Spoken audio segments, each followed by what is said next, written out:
Hey guys, so this is another first impressions video. This time is for Crisanto, and a lot of people have been underestimating this hero, and there is some truth to that, but that's not the whole picture.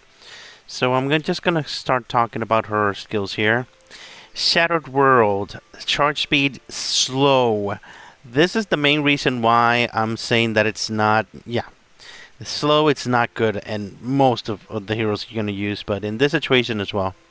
So deals 300 damage to the target and nearby enemies for 3 hits.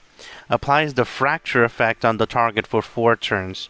Fracture. Each time the target takes skill damage, they receive 80% extra damage. This effect can trigger a maximum of 10 times.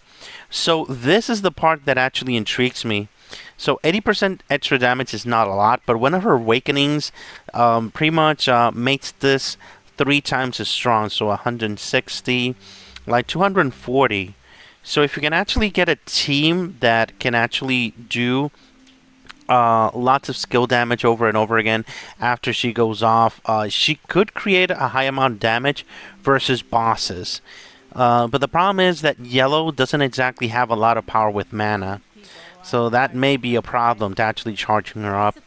So that really depends how you're actually managing the board and how to actually get more stones here. So anyhow, Awakening +1 decreases the mana required to cast skills by 20. Now, she being a slow hero, 20 is a very low amount of mana decrease there. So she's still gonna be pretty slow when you actually try to fill her out. So this is good, but it's not good enough to actually make her move faster. And the usual 10%. And this is the one that I was talking about. Increases the extra damage of the fracture effect by 200% of the original amount. So this is very relevant. In boss fights that you're doing skills over and over and over and over again, this can be very interesting to actually bring in for sure. Because when you start hitting with other skills, that could be very interesting. And this isn't exactly... Yeah, it's probably best on a yellow team, but maybe in the future, if they release a mana engine for all colors, like imagine a 5-color team and this here on it, and you start creating a bunch of mana, that could be interesting. But we definitely need to test that out. And the +4 is the same as +2. So let's give her a spin here, so I can actually show you how exactly she works here. For some reason it didn't go off. That's weird. Anyhow. So, Crisanto ability, fracture effect, inflicts extra damage each time she takes skill damage. Pretty straightforward, but check this out. Since she's slow, you can see here that she has mana gain 100%. I'm activating 4 here, and she's still not filling up, even though she has 100% mana. So that's the biggest drawback from her, for sure. She being slow.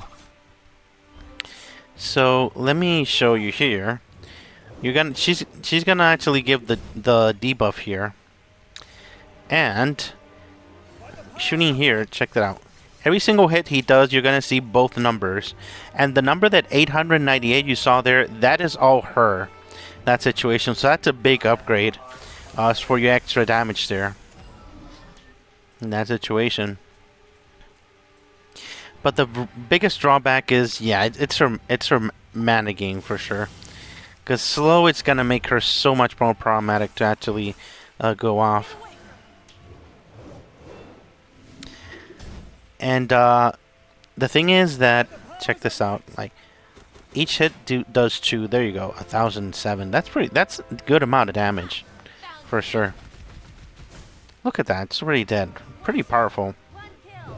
And they copied the movements from this hero to her, so yeah. A few people have been mentioning that, so yeah, that people are not going to be happy with that. But anyhow, I do think that this hero does have potential, as long as she is able to go off as much as possible. And she is in the color in the game that it's the hardest to get mana, so yeah, that's going to be a problem. That's going to be a problem for sure. But I do think that her ability is very powerful. If you're able to actually make her go off over and over again versus bosses, that can be very interesting to see. Very interesting to test out, but I highly recommend trying to get her to +3 to actually squeeze in that extra powerful, extra damage that he's actually doing there. So for her weapon, increases attack by 26%. Yeah, no, I don't recommend this one. Because there's so many weapons already that give 50% attack and so forth. So, yeah, it's better to just get a +5. I'm sorry, the 5-star weapon that can actually give more attack and so forth than this one for sure. Even if this is straight up activating skills, even coin tosses is better. So, I don't recommend you chasing this weapon. Just try to get another weapon. And she is a strength hero, so technically she does have access to Malfort's weapon, which does give her extra attack by the stats, not the actual ability, the stats. And she does have access to Luna's weapon to actually get more mana gain, so she can go off faster. So there's another option.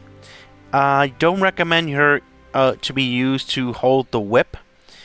Because since she is a slow hero, she's gonna charge really slowly, and she's not exactly a very sturdy hero to actually hold the whip there. So I don't recommend using the whip there, but however, I do see the potential. She does have potential to actually do a bunch of damage versus bosses in PvE in that situation, as long as you can actually make her go off. That's the problem. Alright, thank you very much for watching, guys. Have a great day. Bye-bye.